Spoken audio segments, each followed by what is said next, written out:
ओम।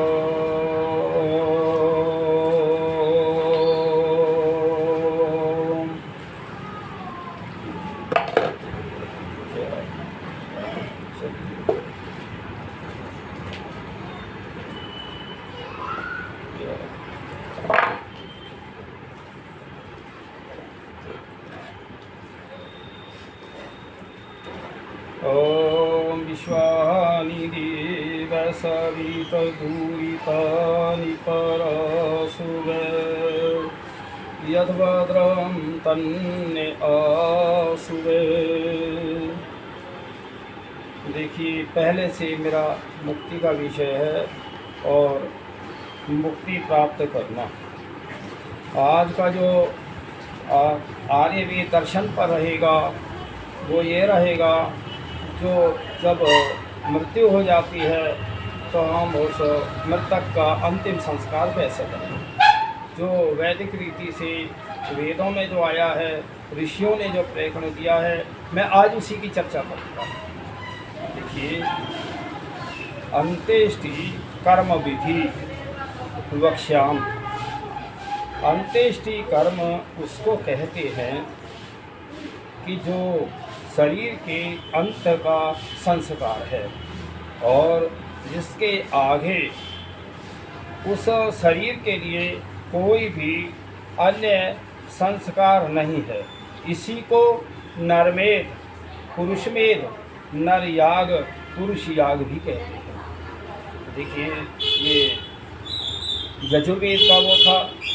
अब महर्षि मनु कहते हैं इस शरीर का संस्कार भस्मांतम अर्थात भस्म करने के पर्यंती है। फिर नंबर 2, शरीर का आरंभ ऋतुदान और अंत में शमशान अर्थात मृतक कर्म है। फिर प्रश्न आता है कि जो गरुड़ पुराण आदि में 10 गात्र, एकादशाय, द्वादशाय, सैपिंडी कर्म और मासिक, वार्षिक, गया श्राद्ध आदि क्रिया लिखी है, क्या ये सब असत्य हैं? या ऋषि दयानंद कहते हैं कि हाँ, अवश्य मिथ्याएं, झूठी हैं, क्योंकि वेदों में इन कर्मों का विधान नहीं है। इसीलिए अकर्तव्य है और मृतक जीव का संबंध पूर्व संबंधियों के साथ कुछ भी नहीं रहता और न इन जीते हुए संबंधियों का वह जीव अपने कर्म के अनुसार जन्म पाता है। तो देखिए, जब ये शरीर छूटता है तो वो आत्मा अपने कर्म के अनुसार ही और वो अपने अगले जन्म को प्राप्त होती है। फिर आया है, जब कोई मर जावे तब यदि पुरुष हो तो पुरुष और स्त्री हो तो स्त्री, और स्त्रियां उसको स्नान करावें, पुरुष पुरुष को और स्त्री स्त्री को स्नान करावे। और फिर चंदन आदि सुगंधित लेपन और नवीन वस्त्र धारण करावें। मृतक को हम चंदन आदि से लेपन करके उसको फिर हम अच्छे नए वस्त्र पहनाएं और जितना उसके शरीर का भार हो उतना घी हो, देसी घी हो उतना, जितना मुर्दे का वजन है। और अधिक सामर्थ्य हो तो अधिक भी खर्च कर सकते हैं करने में। और महादरिद्री गरीबी हो तो भी जो है आधा मन का मतलब 20 किलो से कम घी न देवें। और श्रीमान लोग शरीर के बराबर तोल के चंदन और शेर भर घी में 1 रत्ती कस्तूरी, 1 मासा केसर और एक मन घी के साथ शेर भर अगर तगर और घृत में चंदन का चूरा भी यथा शक्ति डाल, कपूर, प्लास आदि के काष्ठ और शरीर के भार से दूनी सामग्री शमशान में पहुँचावें। पश्चात मृतक को वहाँ शमशान में ले जाएं। तो देखिए, इतना सामान होना चाहिए मृतक को जलाने के लिए। अब बात आती है कि वो जहाँ हम मृतक को जलाएंगे वो स्थान, वो भूमि, वो कैसा होना चाहिए। तो जैसे हमारा हवन कुंड होते हैं, ऊपर से चौड़ा नीचे से कम चौड़ा, तो यहाँ ऋषियों ने लिखा है यदि प्राचीन वेदी बनी हुई हो न हो, पहली वेदी कायदे में तो ये होनी चाहिए, तो नवीन वेदी भूमि को खोदें, ज़मीन को, और ज़मीन को खोदकर वह शमशान का स्थान बस्ती से दक्षिण आग्नेय अथवा नैऋत्य कोण में हो। देख कितनी हमारा विज्ञान की बात है। ऐसा नहीं है कि लोग कहते हैं पहले विज्ञान नहीं था। यहाँ जो है, जो शमशान है वो दक्षिण दिशा में लिखा है, क्योंकि दक्षिण दिशा से वायु कम चलती है, उत्तर पश्चिम की ज़्यादा चलती है, पूरब की ज़्यादा चलती है। कितना बड़ा विज्ञान था ये, हमारे ऋषियों का विज्ञान था, ये भारतवर्ष के महान पुरुषों का है। तो बस्ती से दक्षिण आग्नेय अथवा नैऋत्य कोण में हो, और वहाँ भूमि को खोदें। मृतक के पग दक्षिण की तरफ, जो मृतक के पग हैं वो दक्षिण दिशा में हों, सिर उत्तर दिशा में हो, वायव्य कोण में रहे तो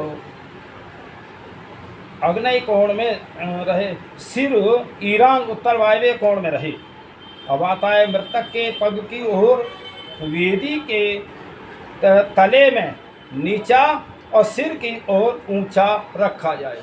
तो हम पैर नीचे और सिर ऊंचा। कई बार जो है जब शमशान में जाते हैं तरह तरह की भ्रांति के लोग होते हैं, कोई तो सिर दक्षिण में करवाएगा मृतक का, कोई उसमें उत्तर में करवाएगा। तो यहाँ ऋषि कहते हैं कि उत्तर में सिर होना चाहिए। फिर आया उस वेदी का परिणाम, पुरुष खड़ा होकर ऊपर को हाथ उठावे, उतनी लंबी और दोनों हाथों को लंबे उत्तर और दक्षिण पार्श्व में करने से जितना परिणाम हो, अर्थात मृतक के 3.5 हाथ अथवा 3 हाथ ऊपर से चौड़ी होवे और छाती के बराबर गहरी होवे। तो यहाँ आया है जैसे मैं खड़ा हो जाऊं तो खड़े होने के लगभग जितनी लंबाई है मेरी 1.5 फुट के हाथ और होते हैं, तो उससे कम लंबाई की वेदी नहीं होनी चाहिए। छाती के बराबर गहरी और मेरी दोनों भुजाएं लंबी करें इतनी चौड़ी। और फिर उसका ये परिणाम आया है कि नीचे जो वेदी है वो 1 हाथ से भी कम लिखा है। उस वेदी का परिणाम पुरुष खड़ा होकर ऊपर को हाथ उठावे, उतनी लंबी और दोनों हाथों को लंबे उत्तर दक्षिण पार्श्व में करने में से जितना परिणाम हो उसका उतना मृतक के 3.5 हाथ अथवा 3 हाथ ऊपर से चौड़ी होवे और छाती के बराबर गहरी होए और नीचे आधा हाथ अर्थात 1 बीता जिसको हम एक प्लान भी कहते हैं भर रहे। और उस वेदी में थोड़ा थोड़ा जल छिड़कावें। यदि गौ में गाय का गोबर हो तो उपस्थित हो तो लेपन भी कर दें। तो गाय के गोबर से उसका लेपन करें।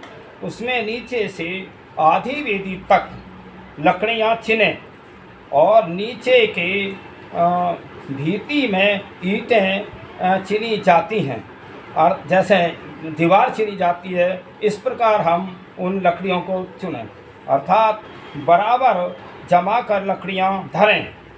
लकड़ियों के बीच में थोड़ा थोड़ा कपूर थोड़ी थोड़ी दूर पर रखें। उसके ऊपर मध्य में और मृतक को रखें।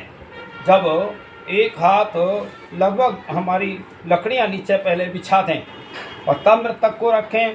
और मृतक को रखने के बाद जैसे जैसे हम लकड़ियाँ रखते जा रहे हैं उनमें कपूर भी रखते जा रहे हैं, अर्थात चारों ओर वेदी बराबर खाली रहे। और पश्चात चारों ओर और ऊपर चंदन तथा प्लाश आदि के काष्ठ बराबर छिने। तो वेदी से ऊपर एक पीता भर लकड़ियाँ चीनें। तो वेदी के ऊपर भी एक हाथ के लगभग और हाँ वेदी से ऊंचा लकड़ियाँ रखें। जब तक यह क्रिया होवे, एक तरफ तो ये क्रिया लोग कर रहे हैं, तब तक अलग चूल्हा बना, अग्नि जला और घी तपा और छान कर पात्रों में रखें। और 4 चमचों को, चाहे वे लकड़ी के हों या चांदी, सोने अथवा लोहे के हों, जिस चमचा से एक छटाक भर से अधिक और अधिक छटाक भर से न्यून न आवे, खूब दृढ़ बंधनों से दंडों को के साथ बांधें अथवा पश्चात घृत का दीपक करके कपूर में लगाकर सिर से आरंभ कर और पाद पर्यंत पैरों तक अग्नि को जलाएं। देखिए कितनी ये भारतवर्ष जो सोने की चिड़िया कहते थे, कितना अच्छा वेदों में आ रहा है कि वो जो घी डालने के चमचे होते थे वो हमारे सोने चांदी के भी हों। तो इसलिए आज हम कि सोना कितना महंगा है, आज चमचे कहाँ बना सकते हैं। और पहले तो भाई जैसे आज हमारे लोहा है ना, इसी तरह सोने का वो था भंडार।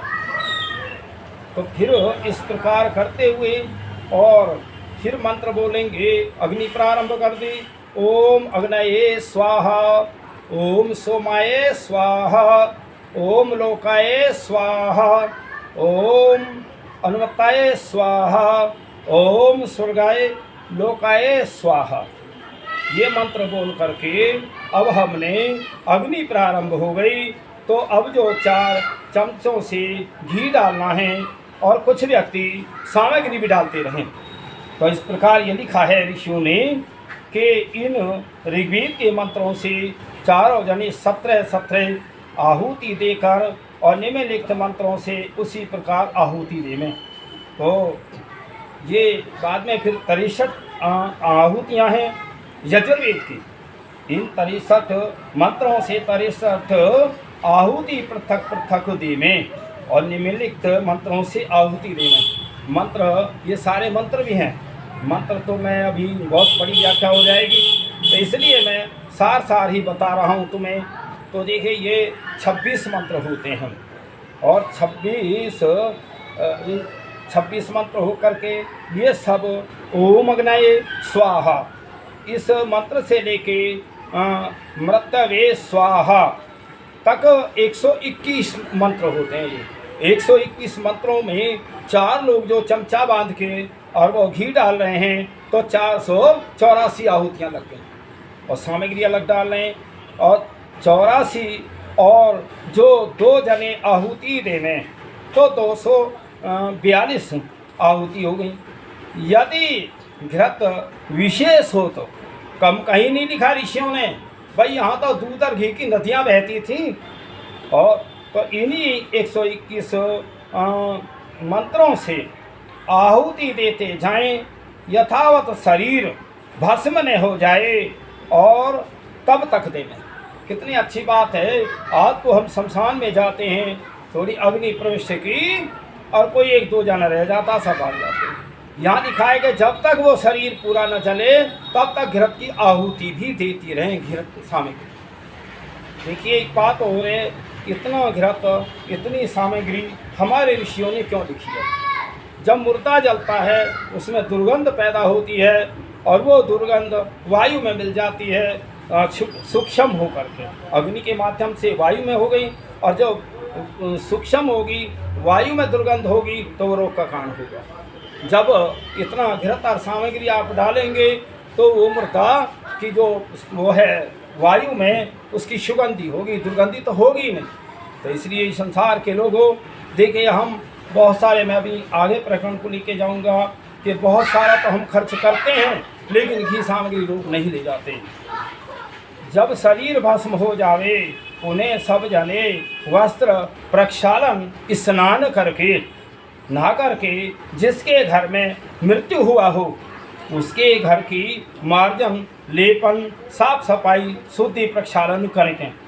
और फिर जो है पीछे जो मंत्र हैं कुछ 7 से 11 में लिखे प्रमाणे स्वस्ति वाचनम शांतिकरणम का पाठ और पृष्ठ 4 से 6 में लिखे प्रमाणे ईश्वर उपासना करके इन्हीं स्वस्ति वाचम शांतिकरणम के मंत्रों से जहाँ अंक अर्थात मंत्र पूरा हो वहाँ स्वहा शब्द का उच्चारण करके और सुगंधि आदि मिले हुए घृत की आहुति घर में देने। तो देखिए यह है, जब हम मूर्ति को जला के घर पे आए, नहा धो के अच्छे वस्त्र पहन करके उस घर में हवन करना चाहिए। जहाँ मुर्दा रहता है उस घर में जब बहुत दिन तक मुर्दा बीमार रहता है तो उसमें रोग के कीटाणु भी रहते हैं। उन रोग के कीटाणु दूर करने के लिए हमें यज्ञ करना चाहिए और शब्द का उच्चारण करके सुगंधि आदि मिले हुए घृत की आहुति देने, घर में देने, और कि जिससे मृतक का वायु घर से निकल जाए, जो अशुद्ध वायु है, रोग की वायु है, वो निकल जाए और शुद्ध हो जाए, तो शुद्ध वायु घर में प्रवेश करे और सबका चित्त प्रसन्न रहे। जब यज्ञ करते हैं, ईश्वर प्रार्थना के भजन आदि इत्यादि गाते हैं तो मन भी प्रसन्न हो जाता है, शोक भी दूर हो जाता है। यदि उस दिन रात्रि हो जाए तो थोड़ी सी आहुति देकर दूसरे दिन प्रातः काल उसी प्रकार स्वस्ति वाचन शांतिकरणम के मंत्रों से आहुति देवें। तो देखिए लिखा है कि अगर रात्रि हो गई है तो थोड़ा सा करने के बाद फिर सुबह करें। तत्पश्चात जब तीसरा दिन हो तब मृतक का कोई संबंधी शमशान में जाकर चिता से अस्थि उठा के उस शमशान भूमि में कहीं पृथक रख देवें। देखिए कितने बढ़िया बात है। आज हम उन अस्थियों को कहीं तो गंगा पे ले जाते हैं, गंगा में बहाते हैं, और कई बार तो मृतक को गंगा के किनारे जलाते हैं। और वो अध जला मैंने कई बार ऐसे देखा है, जो पौराणिक और वैसे होते हैं, वेदों के विद्वान नहीं होते हैं, उन बेचारे को पता नहीं है, तो वो अध जले मुर्दे को भी उसमें बहा देते हैं, राख बहा देते हैं, और हड्डियों को तो लेके ही जाते हैं। वो सोचते हैं कि भाई गंगा बहुत पवित्र है, तो एक तरफ तो गंगा पवित्र है, हम उसको बहुत उससे मानते हैं, और उसी में जो आप हड्डियों को, उनकी अस्थियों को और कई बार तो मुर्दों को और मुर्दे की राख वो वायु में बहा देते हैं। तो क्या हुआ, गंगा का जल फिर वो अपवित्र नहीं हुआ, गंदा नहीं कर रहे आप। ये विचार करो कि ये हम क्या कर रहे हैं, ऐसी प्रथा वेद के अंदर नहीं है। तो जब तीसरा दिन हो जाए, हाँ, फिर उनका अस्थियों का क्या करें। जहाँ शमशान भूमि है और जहाँ कहीं वो गड्ढा खोदो उन्हें वही दाब दो। तो इसलिए भाई और कोई नहीं लिखा, बस इसके आगे मृतक के लिए कुछ भी कर्म कर्तव्य नहीं है, क्योंकि पूर्व भस्मांतम शरीरम यजुर्वेद के मंत्र के प्रमाण से स्पष्ट हो चुका है कि दाय कर्म और अस्थि संयन से पृथक मृतक के लिए दूसरा कोई भी कर्म कर्तव्य नहीं है। और क्या करोगे इसके लिए, वो आत्मा तो शरीर छोड़ के चली गई, और जो घर के संबंधी हैं वो उसको जो चिता में जला करके उसको पूरा करते हैं, और क्या रहेगा कर्म। फिर आता है और दूसरा कोई कर्म नहीं है। हाँ, यदि वह संपन्न हो तो अपने जीते जी व मरे पीछे उसके संबंधी वेद विद्या, वेदोक्त धर्म का प्रचार, अनाथ पालन, वेदोक्त धर्म उपदेश की प्रवृत्ति के लिए चाहे जितना धन प्रदान करें, बहुत अच्छी बात है। तो ये देखिए मृतक का जो संस्कार है वो इतना ही है। आगे जो क्या है, कहीं हम 12-52, 13-52 करके और बहुत बहुत लोगों को दावत देते हैं।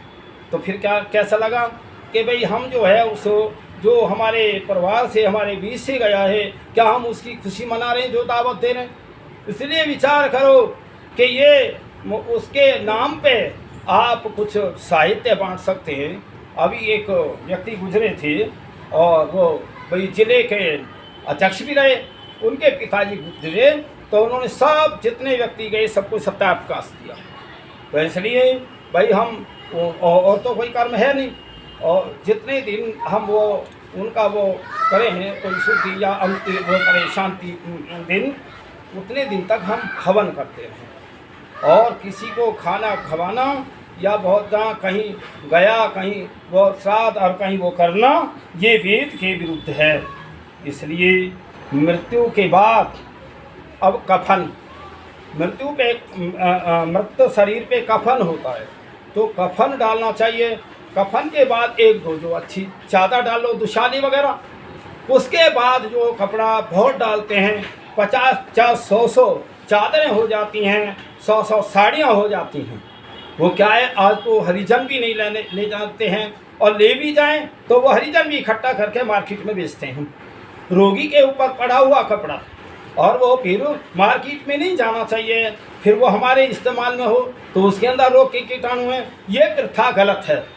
मैंने तो लगभग 30 वर्ष पहले ये प्रथा को बदला, और बदला क्या कि मैंने कहा लोगों से, जितना तुम चादर डालते हो मुर्दे पे, चादर तो महंगी है, तुम 1 किलो आधा किलो सामग्री घी लेकर जाया करो।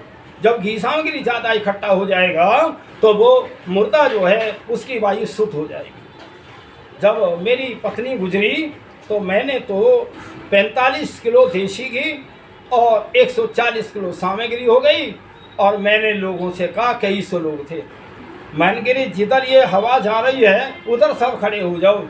जब जल रही थी चिता, मैं तो तब मैंने कहा, बताओ हवा के अंदर दुर्गंधी है, तुम्हें बदबू आ रही है या सुगंधी? सबने कहा ये सुगंधी आ रही है। तो मैं ये बताना चाहता हूँ, ये घी सामग्री अगर तुम रोज़ घरों में भी डालो तब भी तुम्हारे घरों में बीमारियाँ नहीं आएंगी। फिर आता है तो उस चादर के बदले, साड़ी के बदले आप घी और सामग्री ले जाया करें। तो देखिए वो कपड़े का कोई उपयोग भी नहीं होता, अगर आप जलाओ तब भी बेकार, मार्केट में जाए तब भी बेकार। मृत्यु के बाद अर्थी गंगा में ले जाकर और गंगा के पानी को दूषित करना, या गंगा के किनारे मुर्दा जलाकर राख में और आधे जले मुर्दे को गंगा में बहा देना। एक दिन मैं मथुरा में वृंदावन में था, रिश्तेदार गुजर गया। ऐसे पौराणिक पंडित हैं कि वो थोड़ी सी उन्होंने लकड़ियाँ वो मंगवाई एक आध कुंटल, और वो मुर्दा आधे जलाई और जमुना में बहा दिया राख वाख थोड़ी देर के बाद। बताओ क्या यही संस्कार है? भाई मैं तो जो ब्राह्मण समाज है, मैं ब्राह्मण समाज को भी कहता हूँ, वेदों को पढ़ो, वेदों के अनुसार आप कर्म करो, लोगों को समझाओ, तो विश्व के अंदर शांति भी आएगी और रोग भी नहीं होंगे। तो इसलिए मृत्यु के बाद 12 ब्राह्मण करते हैं और उनकी बहुत बड़ी बड़ी दावतें देती हैं। भाई क्या बताऊं मैं, एक दिन एक रिश्तेदार मुझे निमंत्रण देने आया, और देने आया जी 40-45 गांव में, तो मैंने अपना निमंत्रण भेज दिया। मगर भाई थोड़ा है, मगर तो पूरे उत्तर प्रदेश में होना चाहिए या पूरे भारतवर्ष में होना चाहिए, ये को प्रथा है। जब कहते हैं ना कि मरे बाप से दंगा मदंगा, और जब मर जाए तो पहुँचा में गंगा। इसलिए क्या यही हमारा वैदिक सिद्धांत था? बहुत वेदों को अगर पढ़ें, वेदों की तरफ चलें, तो वास्तव में बहुत त्रुटियाँ हो गई हैं। वेद के ना जानने के कारण भाई जो भी आप सलाह लिया करें, जो भी हमारे वेद के विद्वान हों, शास्त्री हों, आचार्य हों, उनसे विचार किया करो। तो देखिए, और अस्थियों को गंगा में डालना वेद विरुद्ध है। जहाँ की ये लिखा है कि भाई वेद के विरुद्ध है, तो ये उसमें मैंने देखा है भाई आपको परेशानी भी होती है, जाने आने में खर्च भी होता है, गाड़ी चलती है अधिक मात्रा में तो प्रदूषण होता है। बताओ आपको पुण्य लगा या पाप लगा? इसलिए विचार करो, जो ये क्रूतियाँ जब तक दूर नहीं होंगी तो तब तक जो दुनिया के अंदर शांति नहीं आएगी। तो ये पैसा हम अच्छी जगह लगाएं, उसके नाम पे अगर संपत्ति है कोई विद्यालय बनवाएं, गुरुकुल खुलवाएं और साहित्य बांटें। वैदिक साहित्य होना चाहिए, ऐसे नहीं उटपटांग साहित्य भी पाप का कारण है। अगर धार्मिक साहित्य बांटोगे, वैदिक साहित्य बांटोगे तो तुम पुण्य के भागी हो। तो इसलिए विचार करो कि ये हम कहाँ कहाँ किधर किधर जा रहे हैं। तो इसलिए ये अगर तुम जब तक ये दुनिया वालों वेद के सिद्धांत को न समझोगे तो दुनिया में शांति नहीं आ सकती। और देखिए कई बार क्या है, ये तो होगा वैदिक सिद्धांत, और आज कुप्रथाएं कहीं मुर्दे को गाड़ देते हैं और कहीं जल में बहा देते हैं, कहीं पशु पक्षी खाते हैं, तो वो भी ठीक नहीं है। भाई जब मुर्दा गड़ा हुआ उसमें दुर्गंध आती है, और दुर्गंध जो है वो रोग का कारण होती है। कई बार तो पशु पक्षी और वैसे उसको निकाल के खाने भी लगते हैं। तो इसलिए ये, और कई बार बरसात का अगर पानी है वहीं कवर है तो वो कवर का पानी उसमें जो है चला जाएगा नीचे, तो फिर इसका क्या हुआ, वो जो है दुर्गंधित जो जल है वो सब हमारे पीने के काम आता है। और इससे लाखों करोड़ों जो है एकड़ ज़मीन विश्व के अंदर होगी, उसमें अनाज हो तो कितना अनाज होगा। अब रह गया, हमने एक वेदी बनाई, वैदिक सिद्धांत के अनुसार एक वेदी में कितने जो है वहाँ दाह कर्म संस्कार कर लो, और उसका जो सूक्ष्म तत्व हो जाता अग्नि में जल करके, वो कोई रोग का वो कारण फिर नहीं बनता जब हम घी सामग्री से जलाते हैं। अगर हम ऐसे ही मुर्दे को जलाएं तो वो रोग का कारण ही बनेगा। इसलिए विचार करो कि हमें कौन सी विधियाँ सही हैं, क्या सही है, क्या गलत है। तो ये संसार के लोगों, तो मनुष्य हो, मनुष्य कहते उसी को हैं जो मननशील है, विचारवान है, अच्छाई बुराई कार्य जान करके जो कर्म करे वही मनुष्य कहलाने का अधिकारी है। मननशील हो, विचारवान हो तब मनुष्य है। अच्छाई बुराई देखे कि मुझे किसमें भलाई है, मुझे कहे में वो है, कौन सा रास्ता सही है कौन सा नहीं। तो इसलिए फिर मृतक के बाद में कोई खाना खिलाना, दावत देना, कोई वो नहीं करा। भाई जो शरीर ही भस्म हो गया तो उसका क्या रह गया। और एक बात सुनो, अब जैसे श्राद्ध आएंगे, श्राद्धों में जो है हम बड़ी बड़ी उसमें भी खूब दावत दे के उनका हवन कराओ, ठीक है, और एक अपने बड़े बूढ़े को याद कर रहे वो भी ठीक है। फिर आता है पगड़ी का। पगड़ी जो रस्म है, पगड़ी रस्म ये है, आज किसी का पिता गुजर गया, पुत्र के सिर पे पगड़ी बांधी जाती है, बहुत लोग इकट्ठे होकर बांधते हैं। ये संसार के लोग वो पगड़ी है क्या, पगड़ी पे ये चिंतन करना चाहिए जैसे तेरे पिता के कर्म थे, कर्तव्य थे, अच्छाइयाँ थीं, वो अब तेरी जिम्मेदारी है उसकी। तो इस प्रकार अगर हम गृहस्थ जीवन को चलाएंगे तो वास्तव में आप पुण्य के भागी हैं, आप धर्म की तरफ जा रहे हैं, आप मुक्ति की तरफ जा रहे हैं। मुक्ति कोई ऐसा नहीं है कि कोई अलग वस्तु है, मुक्ति है हमारे कर्म, अच्छे कर्म, धर्म के कर्म। और देखिए जितना मैं बोलता हूँ मुझे किसी से पक्षपात से नहीं बोलता, मैं भी एक सिद्धांत पे बोलता हूँ। तो ये संसार के लोगों तुम ये समझो, जो ये मैंने आज अंत्येष्टि क्रिया बताई है, इसको 1,96,8,53,000 और 123 वर्ष जब से दुनिया बनी है, जब से ये प्रथा थी, और ईश्वर ने वेद का ज्ञान ऋषियों की आत्मा में दिया, ये वो प्रथा है। तो इसलिए संसार के लोगों इन विचारों को समझा करो, जो अच्छाई हो मान लो और जो अच्छाई नहीं है उसे मत मानो। तो मेरा किसी की धर्म विरुद्ध या कोई इस तरह वो नहीं है कि मैं किसी की आलोचना करूं। मैं तो ये करता हूँ मनुष्य मात्र की भलाई कैसे हो, हम सुखी कैसे रहें, हम रोगों से हम कैसे छुटकारा पाएं, ये मेरा उद्देश्य होता है। आत्मिक ज्ञान कैसे हो, मुक्ति का मार्ग कैसे मिले, हमारे कर्मों से ही होगी मुक्ति, वैसे नहीं मिल सकती। तो इसलिए मेरी दूसरी बात एक और है, कई बार जहाँ मेरी वीडियो चलती है उसी के सामने मेरे उसमें वीडियो अपनी डाल देते हैं, ये गलत है। आप अपना, जब तुम्हारे अपने प्लेटफार्म हैं तो आप उन्हीं पे अपने पे डालें, और फिर अवैध तरीके से क्यों डालते हो। तो इसलिए ये भी गलत बात है। भाई जो न्याय संगत बात है, जो नियम है उसी के सिस्टम में आना चाहिए।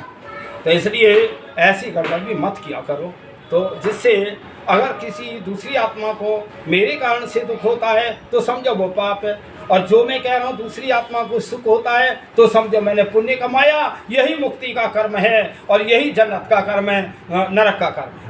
तो इसलिए विचार करो। मैं इतना ही कह करके आज ओम शांति।